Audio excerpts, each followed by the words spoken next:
Olá, meu amado, olá, minha amada.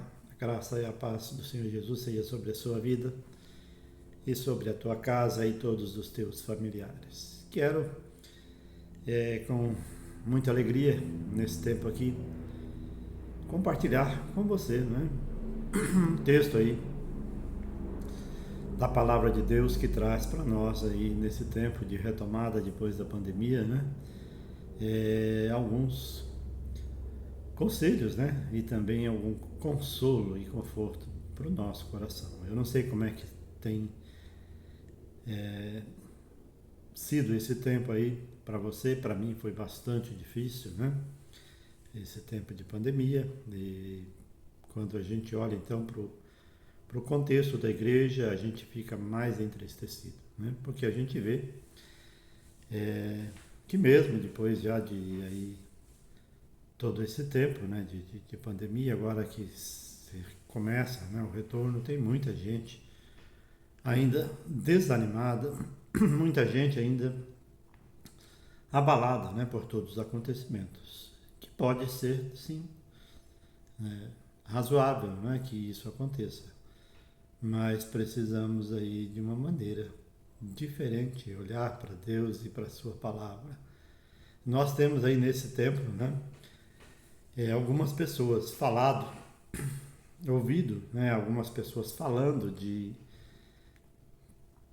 avivamento, né, como se avivamento fosse uma coisa que viesse, né, de uma outra forma, de uma outra maneira. Tem muita gente que pensa avivamento para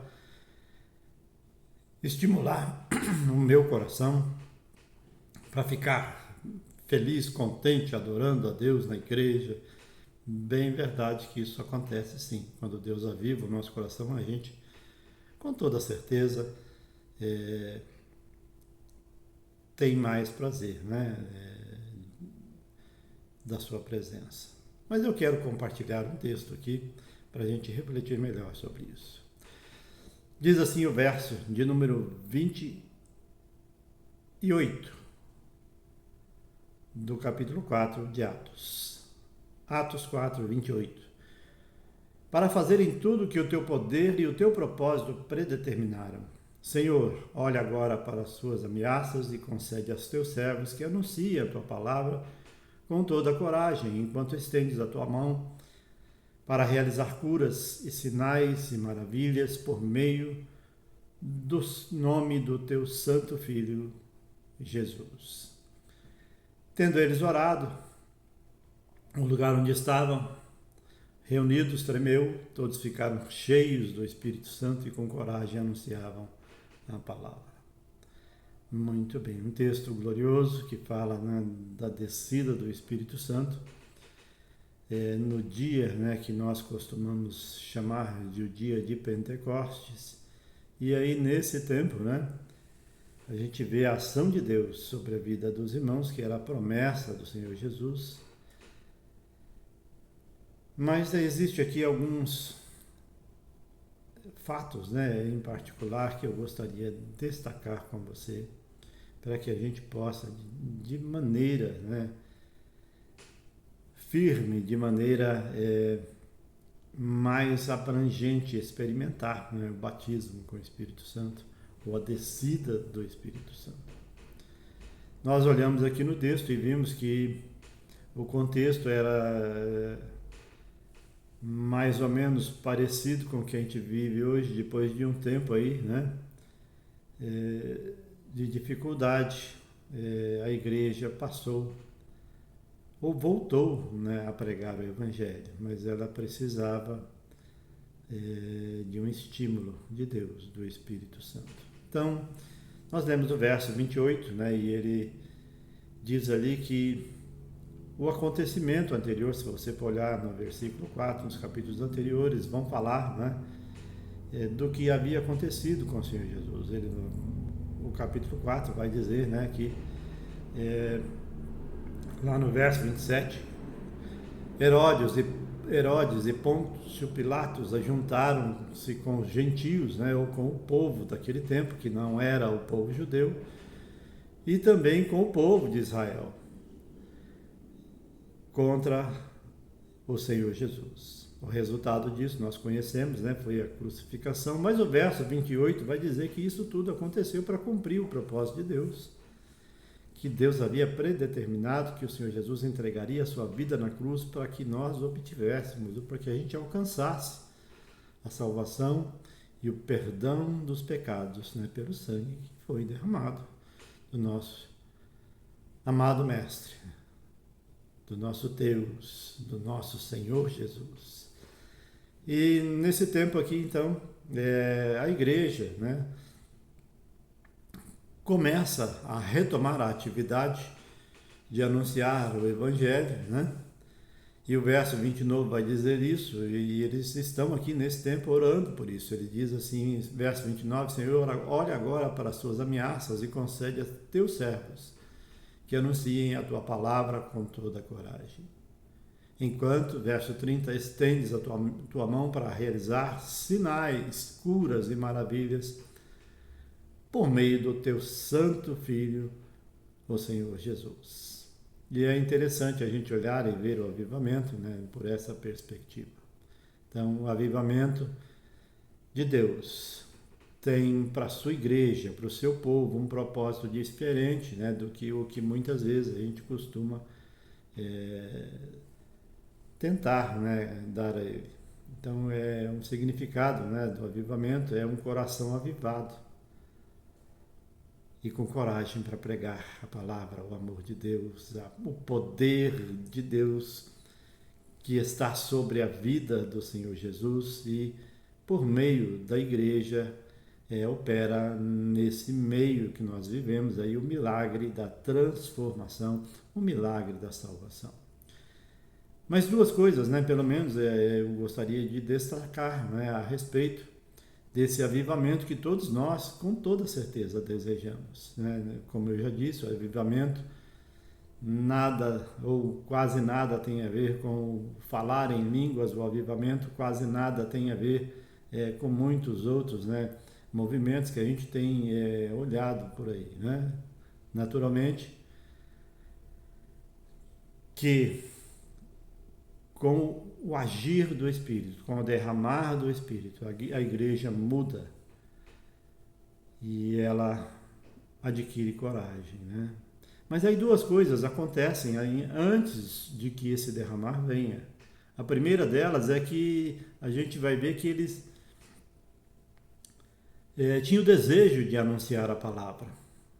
E para anunciar a palavra, né, com toda certeza, precisavam estar reunidos, precisavam estar juntos, né?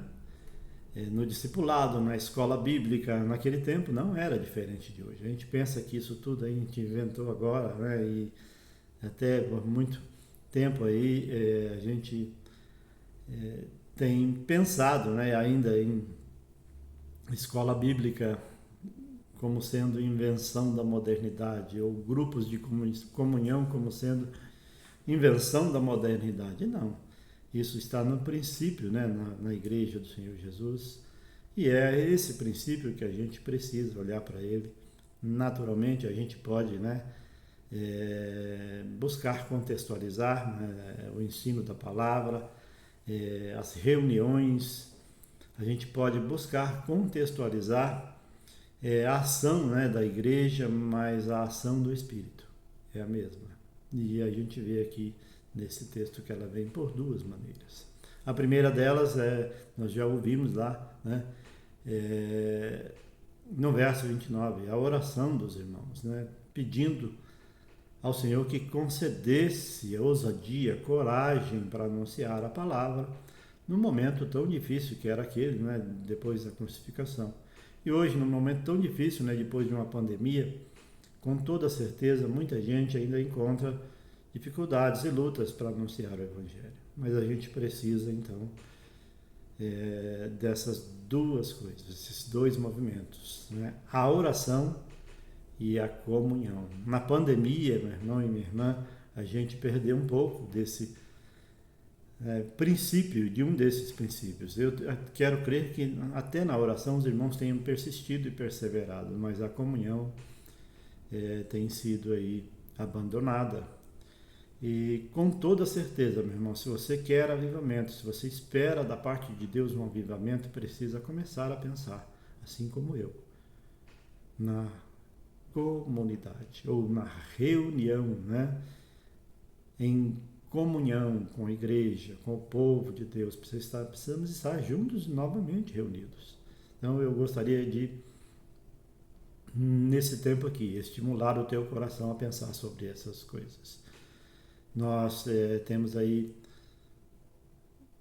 tomado algumas empreitadas, né, de jejum e de oração pelas famílias, pela igreja, mas nesse tempo aqui eu quero dizer para você que é importante, meu irmão, para você e para o corpo do Senhor Jesus, se realmente você deseja um avivamento, é importante.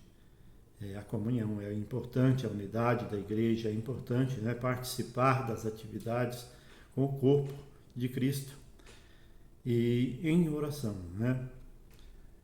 Com toda certeza, clamando, vamos receber esse avivamento que tanto desejamos. O verso 31 diz assim: e tendo eles orado, o lugar onde estavam reunidos tremeu, e todos ficaram cheios do Espírito Santo, e com coragem anunciavam a palavra de Deus. Então, nesse tempo aqui, podemos pensar sobre isso e experimentar, né, de uma maneira especial esse avivamento, né, dessa forma que veio, né, com a igreja no princípio, né? A gente fala às vezes a igreja primitiva como se ela fosse, né, do ponto de vista cristão realmente, né, primitiva como nós estamos acostumados a ver, né, aí com a história da humanidade. Não, ela é a igreja desde o princípio, mas nesses primórdios, aqui nesses primeiros momentos, eles tinham essa prática comum que deu a eles, né, a ousadia, a coragem de pregar o Evangelho, enquanto Deus fazia sinais, curas e milagres. Então, fazer sinais, curas e milagres não é pelo poder do pastor Edésio, não é pelo poder do bispo fulano ou do apóstolo cicrano, é pelo poder de Deus. Então é Ele que realiza milagres. Se nós queremos ver avivamento, precisamos da presença dEle, precisamos da ação do Espírito Santo. E aí nós precisamos então clamar juntos. Amém? Você pode clamar comigo, curve aí a tua cabeça. Pai, nós queremos te louvar por esse tempo precioso, mais uma vez, onde nós podemos refletir sobre a tua palavra, ler a tua palavra, pensar sobre ela, ó Deus, guardá-la no nosso coração, mas sobretudo, ó Deus, aplicá-la na nossa vida cotidiana, na nossa vida de oração, na nossa vida, ó Deus, do convívio com os nossos companheiros de trabalho. Pai, ajuda-nos, ó Deus, a entender o teu propósito. Pai, o teu propósito, com toda certeza, é que sim, as pessoas tenham vida e vida com abundância, tenham saúde, mas isso não é, ó Deus, é o centro do Evangelho. O centro do Evangelho é a salvação, é o resgate que o Senhor quer fazer, é a mudança que o Senhor quer fazer no meu coração, no coração do meu irmão que me ouve. Ó Pai, então, nesse tempo aqui, dá-nos o privilégio de, ó Deus, cheios do Teu Espírito, cheios da Tua graça e do Teu amor, ó Deus, anunciar a Tua palavra, anunciar o Teu poder. O Senhor é o Deus do milagre, o Senhor é o Deus que restaura, ó Deus, as vidas, o coração, restaura, Senhor, a casa, as finanças, ó Deus, em todas as áreas. Restaura também, ó Deus, a família, Pai, que nesse tempo tem sofrido tantos abalos aí. Ó Deus, restaura o coração de pessoas que têm andado angustiadas, sobrecarregadas, com tantas lutas, ó Deus. Ajuda, Senhor, o teu povo nesse tempo, aviva-nos, ó Deus, realiza a tua obra, Pai. É o que nós oramos agradecidos, no nome de Jesus. Amém e amém. Deus abençoe. Um tempo de bênção e de avivamento para a sua vida é o que eu desejo e clamo, em oração, no nome de Jesus. Deus te abençoe.